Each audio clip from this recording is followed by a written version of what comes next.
इयत्ता दुसरी, पाठ 3. साबणाचे बुडबुडे.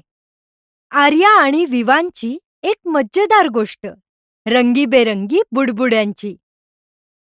बुडबुडे तयार करूया.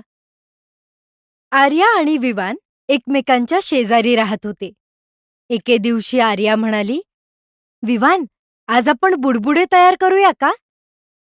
विवान घरातून शिल्लक साबणाचे तुकडे घेऊन अंगणात आला. त्याने पाण्याच्या बादलीत साबणाचे तुकडे टाकले. साबणाचे पाणी तयार झाले. सूर्यप्रकाशामुळे पाणी चमकू लागले. इंद्रधनुष्याचे रंग. विवानने हलकी फुंकर मारून बुडबुडे हवेत उडवले. हवेत रंगीबेरंगी बुडबुडे तरंगू लागले. "अरेच्चा! हे तर इंद्रधनुष्याच्या रंगांचे बुडबुडे आहेत," आर्या म्हणाली. आर्याने एक बुडबुडा बोटाने हलकेच फोडला. हे पाहून दोघेही खूप हसले. बुडबुडे कधी आर्याच्या नाकावर बसायचे तर कधी विवांच्या केसांवर फुटायचे. 100हून जास्त बुडबुडे. छोटे बुडबुडे. हलक्या फुंकरीने तयार होणारे नाजूक छोटे बुडबुडे. मोठे बुडबुडे. विवानने तयार केलेले मोठे चमचमणारे बुडबुडे. चमचमणारे बुडबुडे. सूर्यप्रकाशात इंद्रधनुष्यासारखे चमकणारे बुडबुडे. दोघांनी मिळून 100हून जास्त बुडबुडे तयार केले. संपूर्ण अंगण रंगीबेरंगी बुडबुड्यांनी भरले होते. दोघांच्या चेहऱ्यावर फक्त आनंदच आनंद होता.